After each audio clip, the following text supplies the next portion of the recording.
The concept of words is very fascinating. I think we tend to think of words as either describing something or some kind of logic symbol, as if a 1 or a 0 in a computer. We think, for instance, this car part has this name. In other words, it has a word associated with it. Or say, if there's a bolt of lightning from the sky coming downward or what have you, it's lightning. We think a word is equivalent to some concept or some entity, some physical entity. But what if words are more than just describing an entity, but they're really a packet of two things? The entity itself or the concept itself, or also, in conjunction, a causal component that describes how this entity or concept fits into a bigger whole. H or WHOLE. How does it fit into the web? Not just is there something caught in the web, but what about the surroundings? In other words, temporally speaking, cause and effect speaking. The web in terms of cause and effect. I'll give some examples here then, and how this then I think can cause such difficulties in terms of certain words we use, and why they are considered loaded words when in fact they have one component wrong about reality, I think, and the other component often right. And there's the rub then, and it's a very confusing thing, built right into the words. I like to think then of a word as a packet of information of two parts. And I see this then in other ways of life or products in particular. For instance, if you want to go for a walk, you don't just say, well, all you need is your body. No, you typically want to put shoes on and maybe socks. So walking is a packet concept.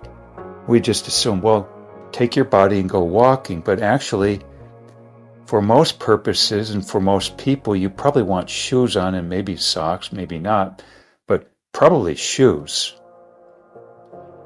Although there are a few people who seem to get by for a period of time without shoes. Jogging even. So the concept of walking as a word then is really a packet concept.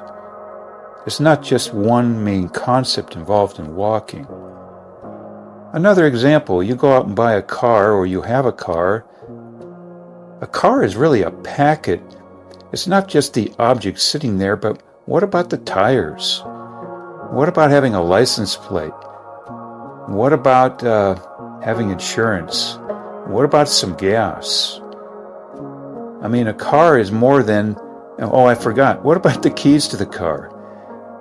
See, a car is really a packet concept, wherein it was joked about Wayne Dyer, the motivational speaking person and more, that often he couldn't find the keys to his car, and maybe they were sticking in the lock in the back, in the trunk compartment lock. And one or more of his children used to josh him about that. How can you be so smart and make all this money and this and that and preach motivational speaking? You can't find your car keys, so to speak, was the joke. Well, see, a car is not really a car until we start to look at a car as a word, as a packet of information. And we thus assume various things. We assume the keys are going to be there. We assume there's going to be gas. We assume you have insurance, and we assume you have tires, and by the way, that there's sufficient air in the tires. We probably assume, too, you could see outside the windshield that you've cleaned it off in the past year or two. And one final thing, maybe, off the top of my head, that you don't have 200 outstanding parking tickets by the time you roll out of your garage. So we assume a lot then when we say something about a car, or often objects. And I think one thing we assume about objects is that There is cause and effect going on in the bigger framework of the object itself. In other words, if there's a tree, we have a notion that a tree came out of an acorn or seed or what have you. Or say a butterfly, we have a cause and effect assumed in our mind from understanding by research and more and observation that it came from a caterpillar, and then there was a cocoon, and then a chrysalis or whatever, and then a transformation, a metamorphosis. So we assume a lot then, and we never have to speak about it as per the cause and effect chain of events to what we then see as a butterfly. But do we do this in terms of people? I don't think so often, but it can vary from culture to culture and time to time and within aspects of each or regions of each country, in my estimation. You think, too, of having an operation. Who would want to have an operation without anesthesia typically these days? You say, well, I'm going to have an operation, but you also assume that there's going to be anesthesia. See, you assume that. When you say operation, really operation is undergoing the cutting procedure, so to speak, and the recovery time afterward, to wear off the anesthesia and whatnot. And you also assume, by the way, that maybe your insurance is going to pay some or more of the bill. And that, there's some kind of temperature regulation in the building you're having the operation, and that the doctor probably has some kind of training and that it wasn't faked.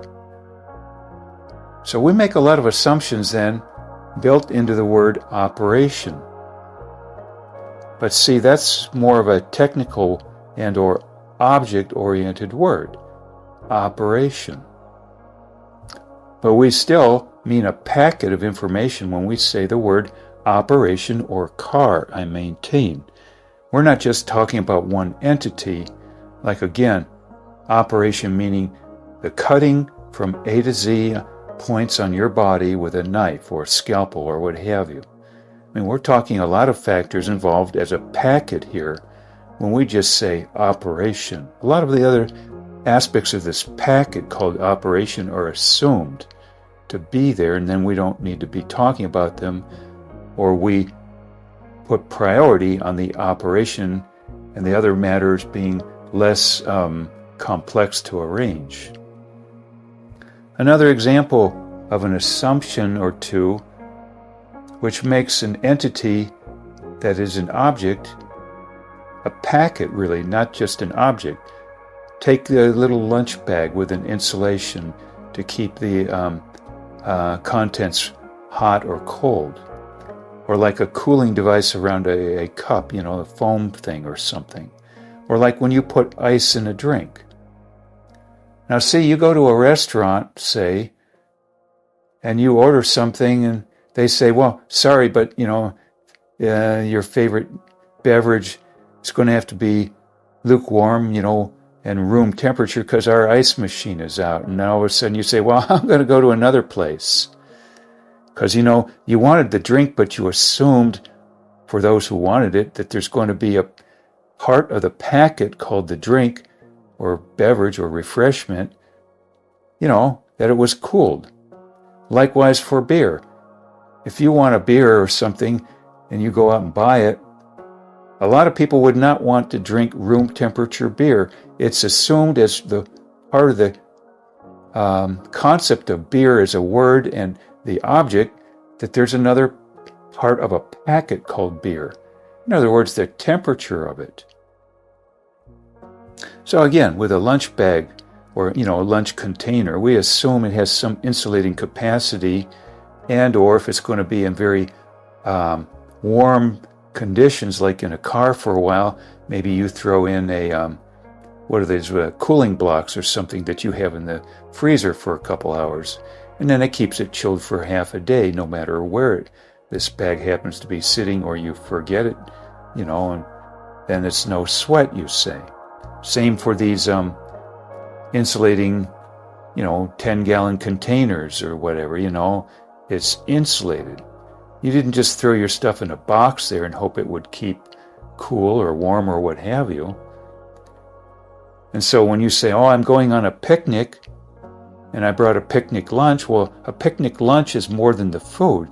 When you say, oh, did you bring the food is really a packet-typed word that assumes it's going to be kept to a certain temperature parameter. Average, For most people, they want it under certain conditions, and also for health reasons, you want to maintain food at a certain temperature. Hence, even the word supermarket or grocery store doesn't just sell food, it sells a packet. You get the food, but you also get the processes that keep the temperature in line for a certain period of time, or there's preservatives elsewise, or thirdly, it had been irradiated to make it last a long time and then wrapped in a special manner. The same for pasteurized milk of a sort. When you buy milk, you're actually buying a packet, not just the object, but a process that kept a certain number of germs to a certain level of, specifications and cooling requirements too. So a grocery store even, or supermarket, they don't just offer food, they're offering really a packet of processes or a conglomeration, a system. You don't buy food, you buy a system. See, and a system then has various components. Likewise for a car, you're not really buying a car, you're buying a system that includes the keys, availability of gas. I mean, what good is a car if you can't get any gas because, the line for the gas station is 2 miles long or some such, like during an embargo or something? Or what good is gas?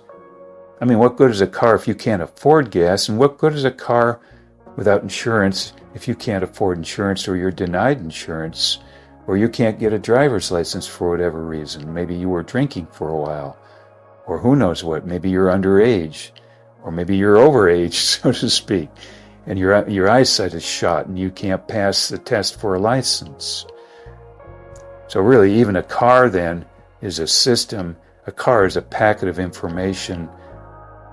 And so we're talking then in this scenario, what is the surrounding material to what we want and describe, but also what is the cause and effect relationship if we want to be a designer, so to speak, and, design something.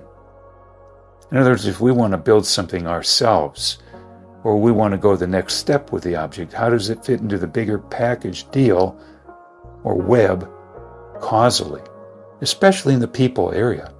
Because we've already worked out the nuts and bolts by now of how so many things work causally in terms of biology, medicine, mechanics, and so on and so forth. But what about people? I think we're way behind the power curve there, and in part it's because aspects of people are far more fleeting, far easier to be deceptive about, if you want to use that word.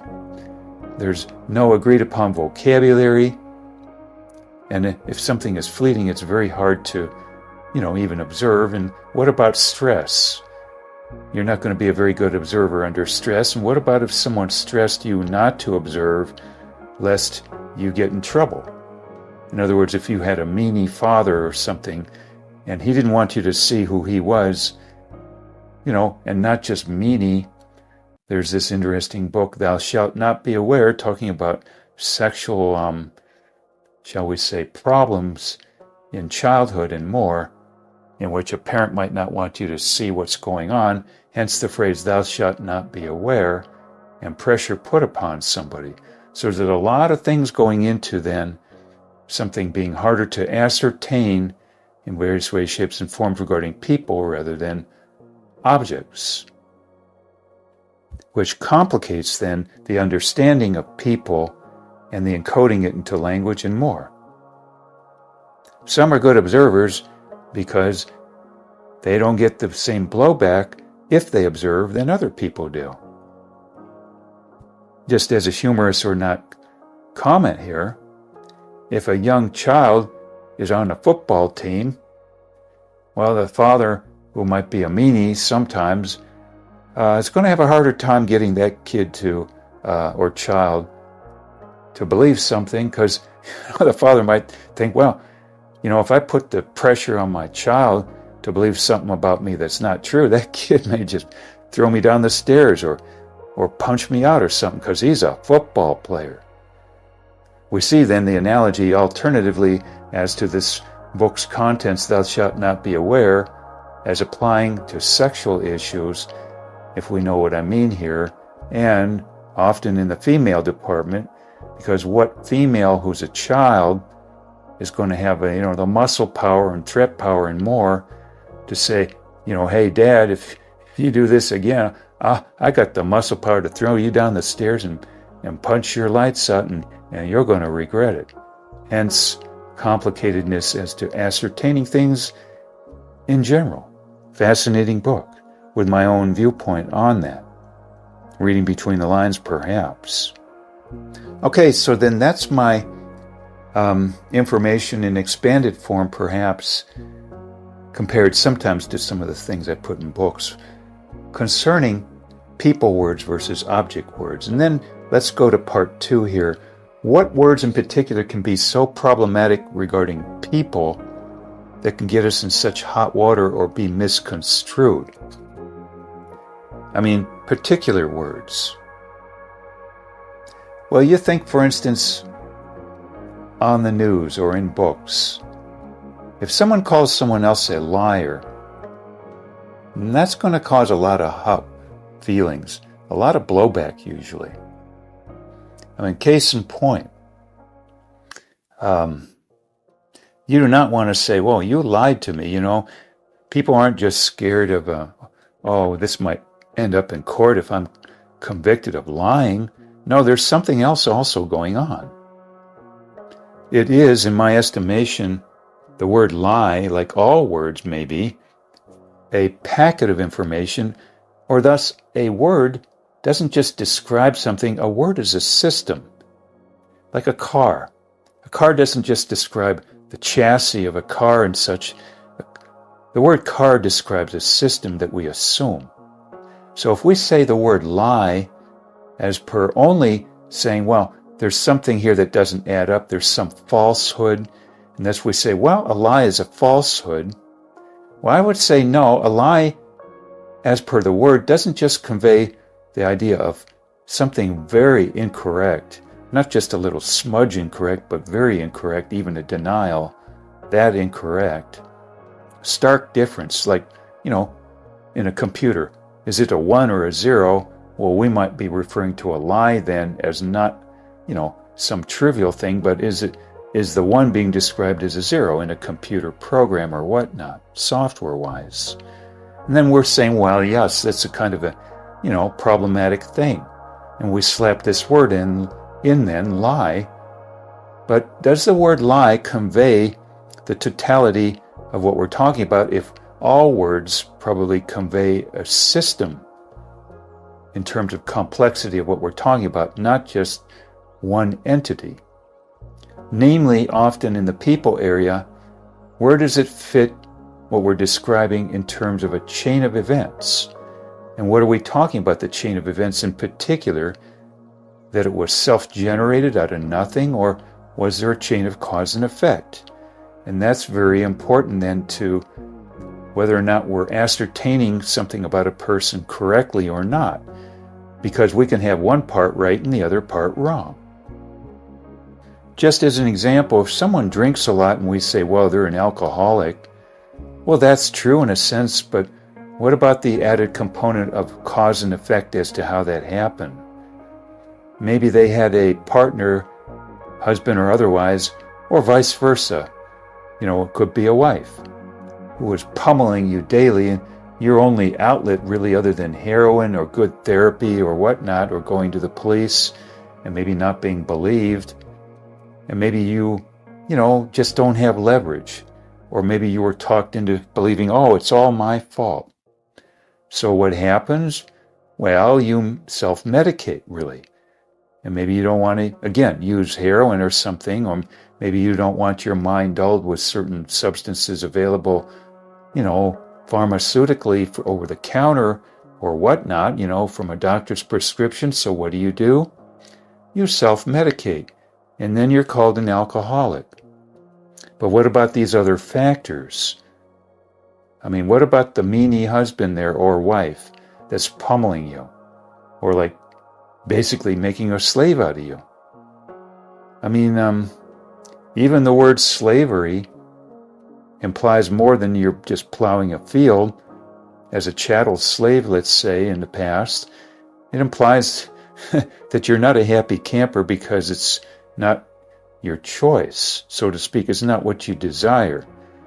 So even the word slave then doesn't just say what color of skin you were and that you're plowing. It says more than that. It's a multifaceted packet term. Slave doesn't just say, oh, there's a person. It's a bigger rubric idea. The word slave implies a system of concepts, not just one entity.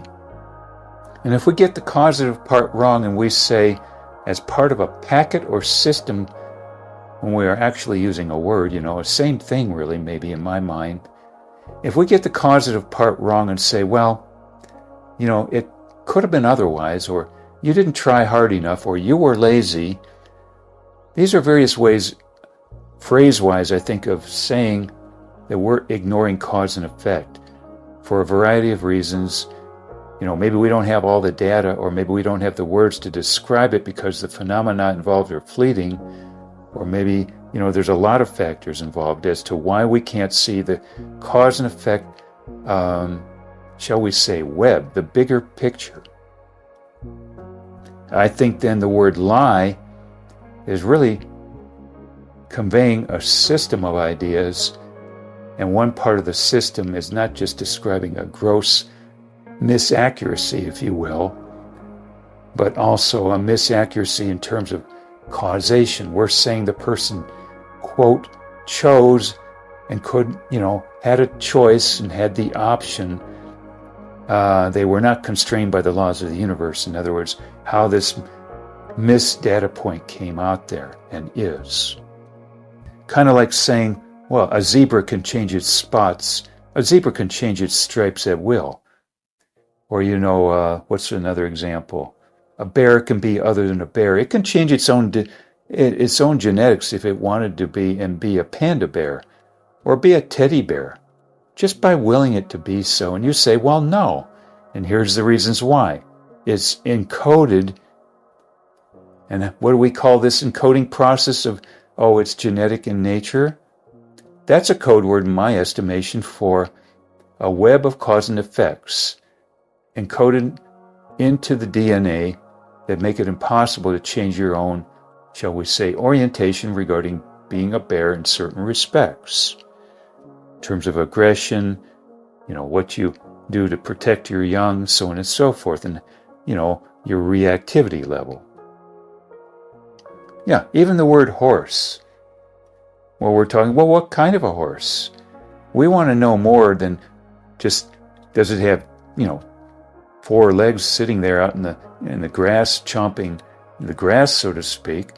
We want to know more. When we say horse, we're talking about a system. We're talking about, what are its genetics in terms of a variety of factors involved.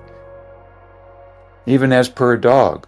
If you want a calm dog, you're probably not going to get in all circumstances a Chihuahua. You may want a golden retriever or something, and that then is why a seeing eye dog tends to be a golden retriever and not a Chihuahua in part.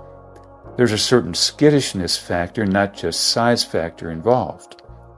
But we say dog, a dog really conveys a system, not just an entity. And that's in the object department. And in the people department, we want to know more than just what's there. We want to know cause and effect as to the aspects, and we want to know a lot more, thus, not just the person.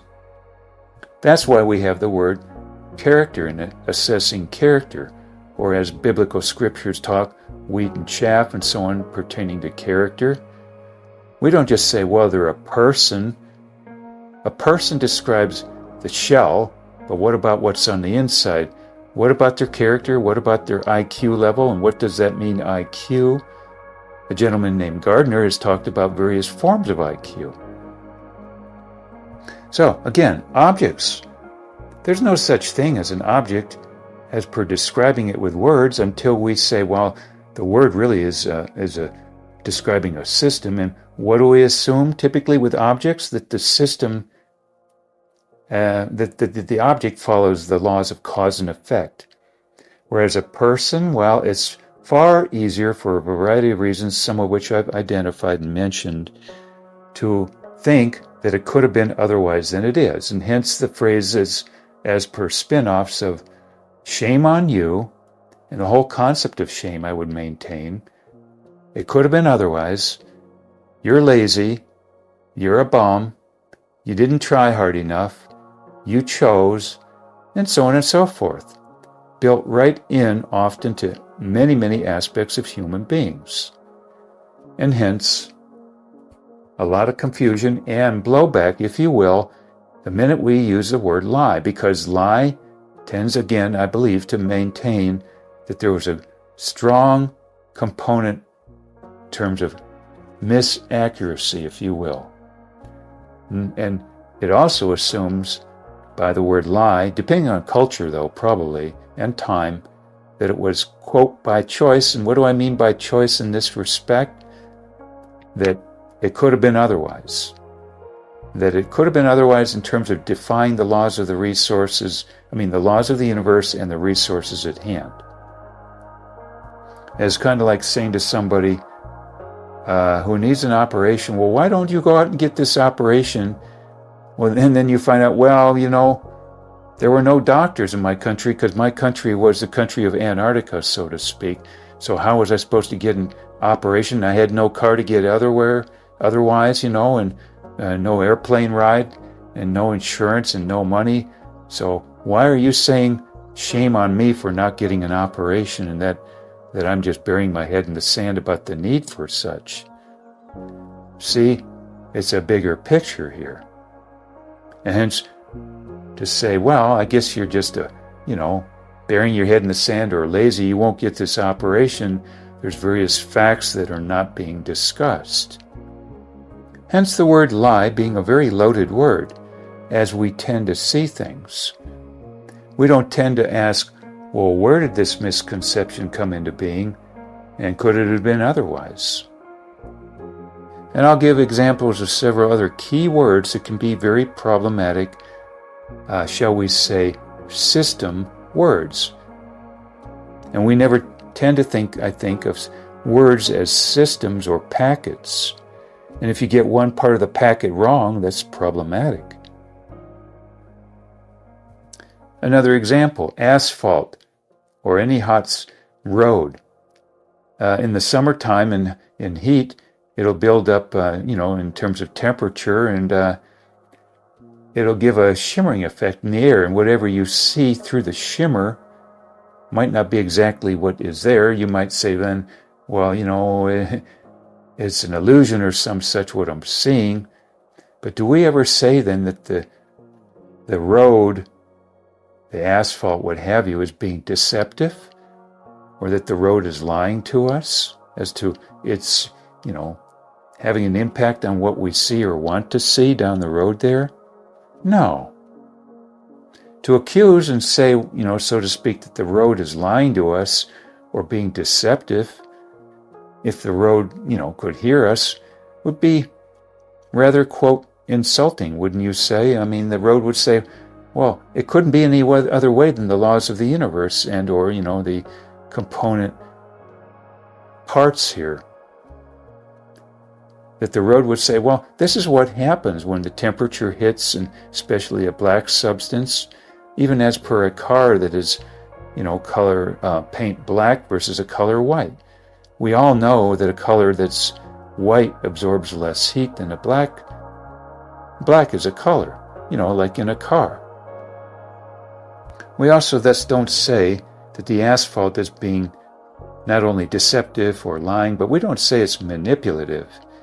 And yet, if we're not cautious or aware, we might misassume what we see. But that doesn't mean that the other factor influencing our misperceiving of reality, quote, chose it. Roads don't choose whether or not they absorb heat or not. And colors don't absorb according to choice either. They simply are and can't change. Even as per gender. If someone came up to you and said, or me, well, if you wanted to be the opposite gender, you could be so by willpower or by choice. You'd say, well, that's ludicrous. And maybe you need to go on a walkabout for a few years and disappear from my life. And why would you say that? Because the laws of the universe and the tangible resources there, as per matter and energy or whatnot, make it impossible, generally speaking, for it to be other than it is, at least in a short period of time. Now, there's also a number of plants, animals, microbes, what have you, that can mimic what is otherwise perceived to be something other than it is. Like a moth can mimic the background color of a tree bark to blend in over time. But did the moth choose that, or did it happen by a step-by-step process that was inevitable, all factors concerned, and of course the matter had to be there too. The moth was a moth and not a rock. Hence, do we say that the moth was deceptive, or was lying, or was manipulative? Do we also say then, here's another set of loaded words, if you will, or systems that we call words? Do we say we got conned by the asphalt or the moth? Do we say we got taken to the cleaners? Do we say that moth or road blanked me over? Do we say I got screwed here, so to speak, by this asphalt or this moth or what have you? Or analogously, what about the Venus flytrap plant? Does a fly ever say that the plant lied to me and now I'm getting gobbled up, or that the plant was deceptive, or that the plant conned me, or that the plant pulled the wool over my eyes? No. But we do say we got gobbled up or something or another, but see, in general, we lack vocabulary even to describe the process of what's going on when a Venus flytrap, quote, eats a fly. But it certainly did not do so because it chose to do so, its genetics drove it to do so, or a chain of events that were not going to happen anywhere, shape, and form otherwise, especially in the short term. Yes, I alluded here to even, let's say, microbes and viruses. Those can mimic things too, to get an advantage, but did they choose to do so, or were there a series of steps by which it happened, and why? We have never yet probably heard the word applied to a virus, that it mimicked another virus or whatnot, if I have even the concept right here in an overall sense, that the virus lied, or that the virus was deceptive, or that the virus conned us, or conned anything. See, those words are applied only, I believe, to people, and of course the why of that is, again, complex, but the minute we start to say that about people, or aspects of people, well, the other individual involved gets, a little hot and under the collar and more. Because we are implying that whatever was incorrect coming out of their mouth, or, non-verbally speaking, that was deceptive, so to speak, in nature, lack of a proper word there, was chosen. So, if you pondered long enough, like I have over the years, you might say, well, the best I can do is to say a Venus flytrap ate a fly, or maybe the fly got entrapped, or it was analogous to walking into quicksand. But to say the Venus flytrap conned a fly, or was deceptive, or lied by mimicking something else other than what is assumed generally to be assumed to be the case about a plant and its appearance, well, that's problematic. The plant, the Venus flytrap, if it could understand us, would probably say, well, you got one part right. I'm eating flies, but you got the other part wrong if you're saying I chose to, in contradistinction to cause and effect, genetics, what have you, encoding of the whole 9 yards. And of course, we're assuming also that there is even a plant, so there has to be some kind of material at hand there, not just cause and effect laws. They have to be operating on something. So you think of Sam Harris. He's written several interesting books amongst things, and one of them was, I read years ago, Lying. See, right there, what does lying mean? We're assuming, in a sense, interestingly, that there was choice, even built into the word lying. And yet Sam Harris has written, on the other hand, another book that I bought and read, Free Will, when actually he was talking about the concept of free will and determinism, or moreover, cause and effect, and whether or not cause and effect can be abrogated, or what is the proper word there. Can you just undo cause and effect relationships on a whim? Well, he was saying on one hand here that basically he was stating the case for determinism in my best mind. And yet at the same time, how can you be a determinist and claim that we can lie by choice or be deceptive by choice, and hence the word lying? See, now maybe he's not saying that, but the word implies that when we say lying. At least that's my viewpoint in general right now. Another tie-in concept then concerning the word lying, for instance, in the problematics of it, a book I bought years ago by a Dr. Ford, medical doctor, entitled Lies, Lies, Lies. Well, yes, we don't want to get misinformed. And we also, of course, don't want, on the other hand, to go around saying, trust nobody, and have to do all kinds of in-depth research. In other words, if you want to hire someone, are you going to have to hire a private investigator and have, reams of information before you hire anybody?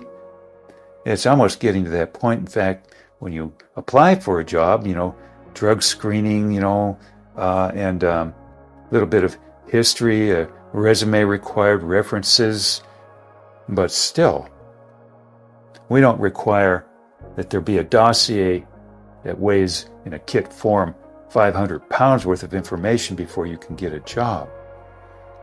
And yet we have this phrase sometimes, trust nobody. Well, is that throwing out the baby with the bathwater? Perhaps. Yeah, we don't want to go around having to say, well, everybody's like a Venus flytrap. They could gobble us up, or maybe quite a number of people could gobble us up. And yes, maybe it's not deceptive. It's just trust nobody because everybody's a Venus flytrap. Well, where does that get us? It gets us a lot more complicated ways of living, solved by isolating and getting a pet, and watching everything on TV, or reading books. And then we get tired of that and we say, I give up, I'm going back to my former way of life. Another example, Wayne Dyer, wonderful motivational speaker who passed away some years ago. I think it was his second book that was quite successful. The first one, I believe, was Your Erroneous Zones, and the second being very successful too, Pulling Your Own Strings, I believe. And the second one especially regarded the topic of manipulation, if you will, as a word. I think he used that word quite a bit, manipulation. I could be wrong, I have to look up more. And to some extent, the first book too. He went through some very difficult times as a youth, and that can be looked up if one isn't quite aware of all the details. And so, he wanted to go into life as an adult with his eyes wide open based on what had happened to him in the past. You might say he was sensitized by realities of life, and you don't want to go down that rabbit hole again. So we have books out, how not to be manipulated, how not to be conned, how to take care of yourself, and so on and so forth. But are we encoding what's going on as per the concepts of manipulation or ploys and such in the proper manner, such that other people are not offended by us saying, well, it could have been otherwise? In other words, the word lie again, or deception or con, implies there was choice involved rather than a web of cause and effect, and of course resources at hand or not. Likewise, if I didn't mention the word duped. Yeah, I was duped. Did we ever hear a Venus flytrap, a fly saying as it was getting gobbled up, so to speak, this plant sure did dupe me? Or again, take me to the cleaners. Those words, I believe, imply an abrogation, so to speak, if I have that word right, of cause and effect. Yes, something was happening, but to say it was other than, quote, by ways of cause and effect in a chain of events usually, and or what we thus call genetics, would be problematic. Now see, we have some phrases then. Oh, it's their genetics. Oh, they won the genetic lottery for beauty. I've extended this in one article I wrote in Media Magazine as to how I believe weather can be a genetic issue as to what the weather is, and likewise for things happening in the environment as per what we call natural disasters or other aspects of the physical environment also. The code word then would be, well, it's in their genetics. In other words, the word genetics implies a web of cause and effects that make it very unlikely by far that it would have been other than it is.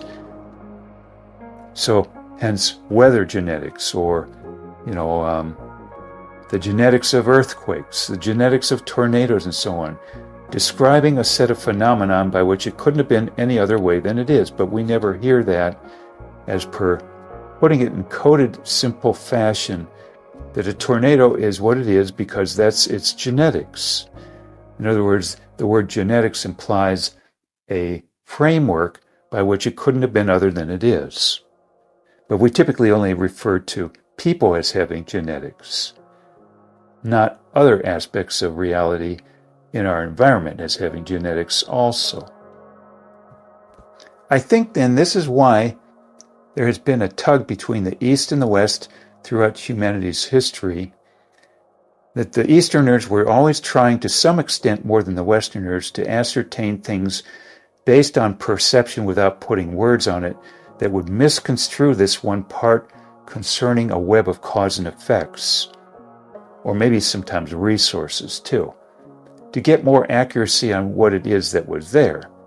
And the West was always saying in contradistinction, if we were to make a bifurcation here, that we want to know the logic of it, but did we have the logic right?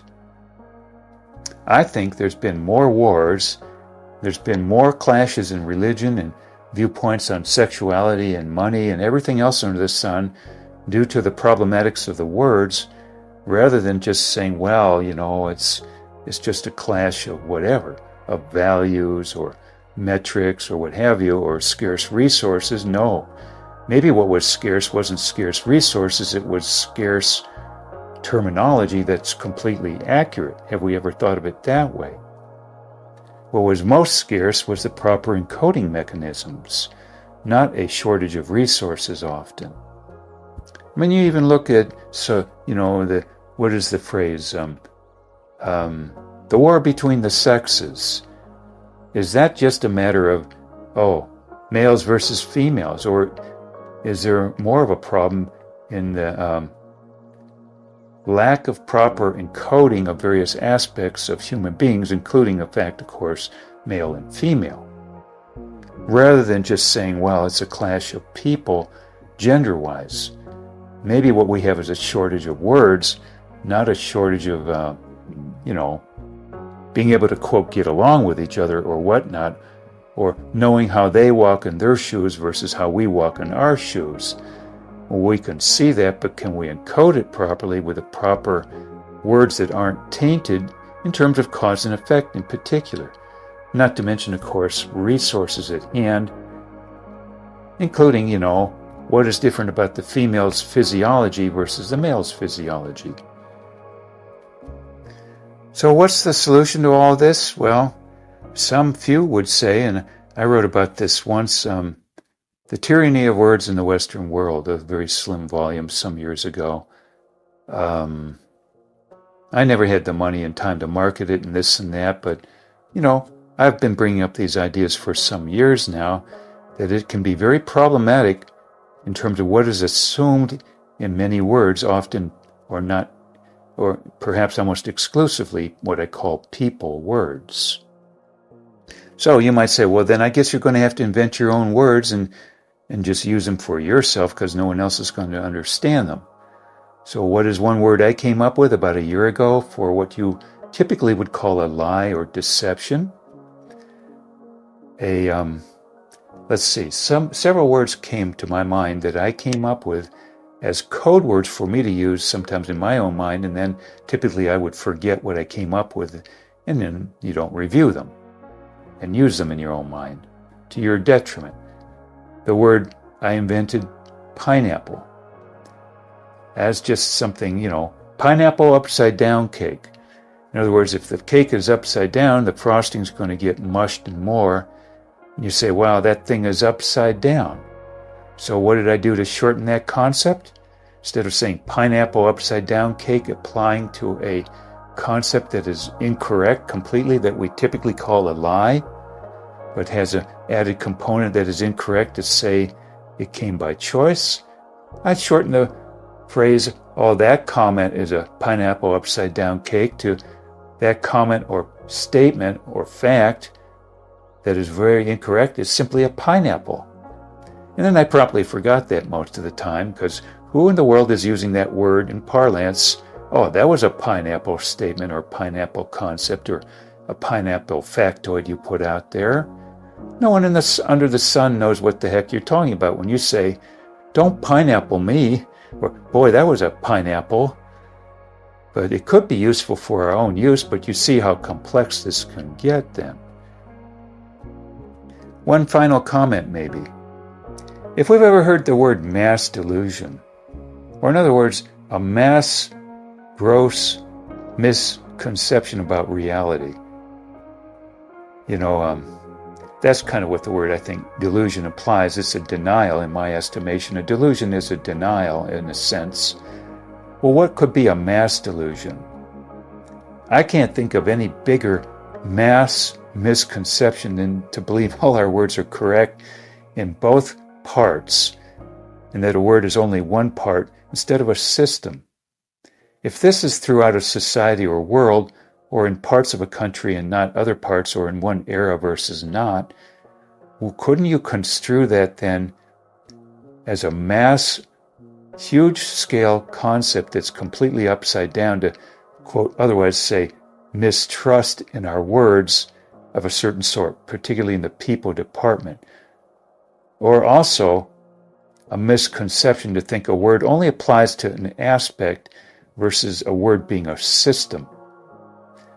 Hence, if we thought that a car dealership only sells a block there of metal, and then when you pay for it, they say, well, the keys are extra. The keys will be another $5,000 for the keys, and that'll be $3,000 per tire. And if you want air in it, we're the only people around in this whole city who has an air pump, so that's another $10,000.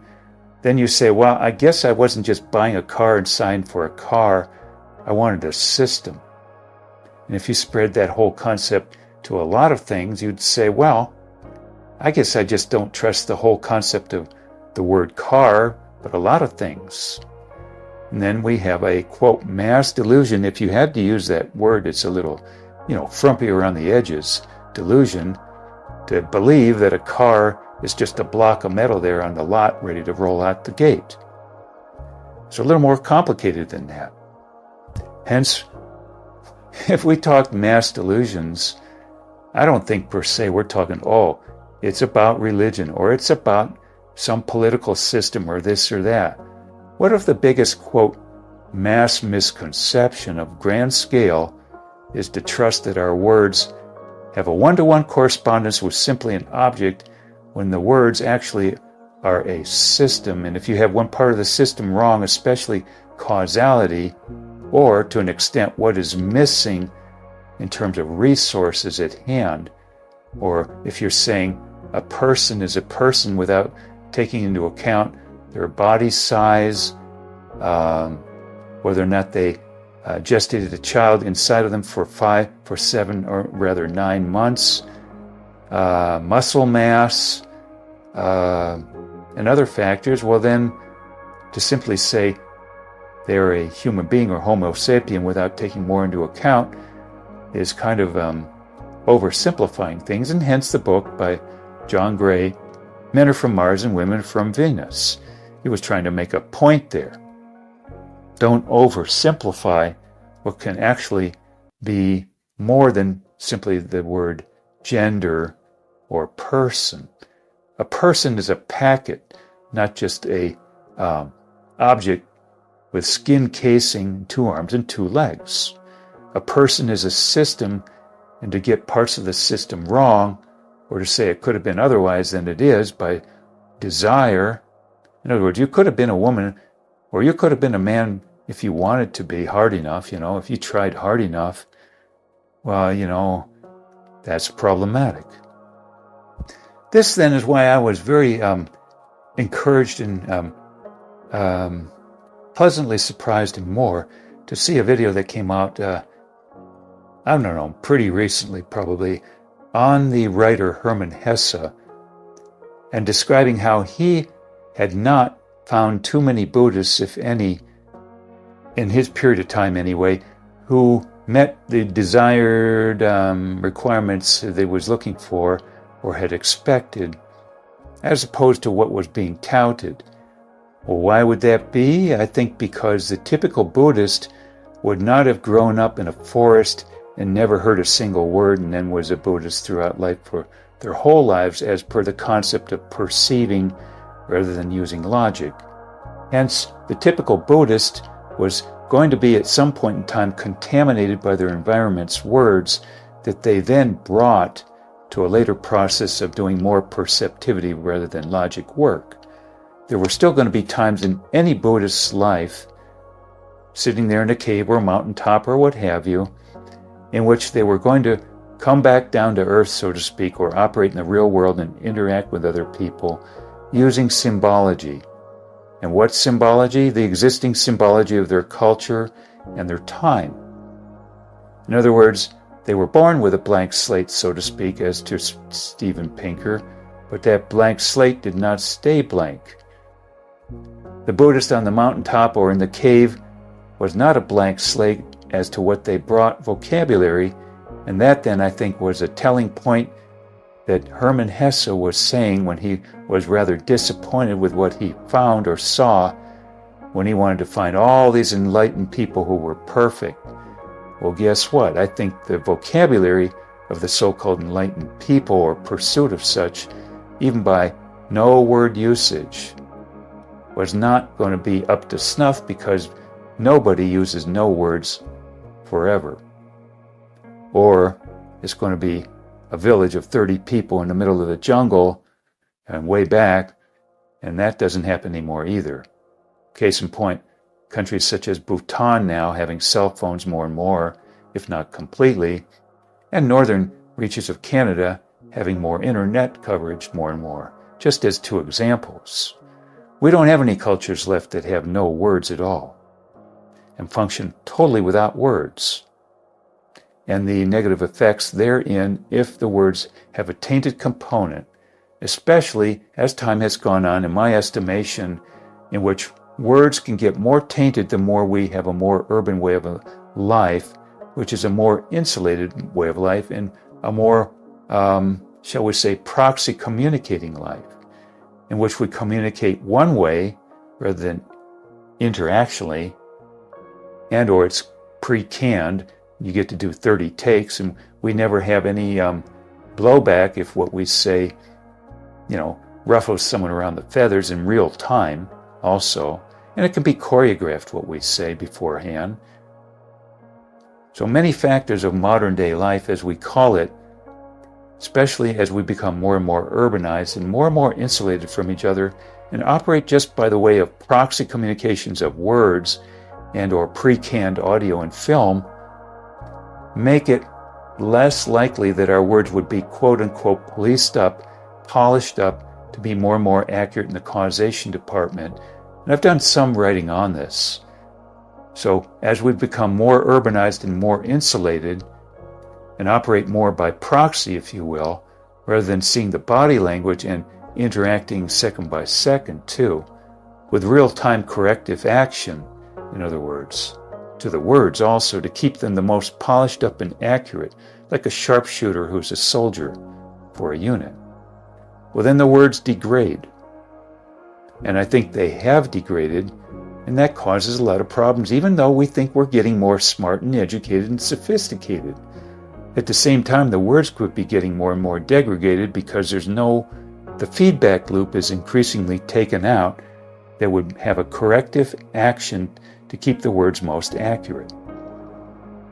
That is my viewpoint then, and I put a lot into this whole recording here that not only then presents word theory overall of people words versus object words and reasons why some things can be upside down versus not, but also kingpin words that cause the most blowback when used. Again, words such as "you lied to me," or "they deceived me," or "I got conned," and so on and so forth. There can, yes, often be a component part to what we're talking about, but the other component part being quite wrong often, if not completely, if we assume the word lie conveys that there could have been a situation and reality that it could have been other than it is. Yes, so this is not going to be for everyone, this talk, but for some people it might be quite interesting and more. I don't have any index here to present to. I've been working on these concepts, though, for years, and you wouldn't probably believe it, but I've gone into nature, and with no earbuds in the ears and no people with me and so on and so forth, and pondered like for a whole day or weekend or week on one word. Now, I've spent years and years, maybe a decade, on the word lies and collected all kinds of books on lying and deception and manipulation.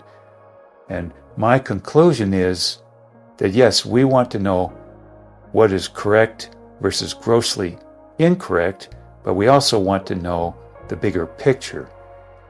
And nobody wants to hear that if they have a factoid that's wrong or is coming out of their mouth wrong, that it could have been otherwise, when actually there's a cause and effect scenario going on, as well as resources there or not there that made it inevitable. Hence, we have all kinds of problems in human relations on these areas. And to simply say it is, a debate of determinism versus free will, and then complicating it by matters of quantum mechanics questions and or compatibilism, in my mind, completely begs the question of what's going on the micro level, namely the words, and that words are not conveying an entity, an object, a concept, but that words are a packet, just like when you buy a car.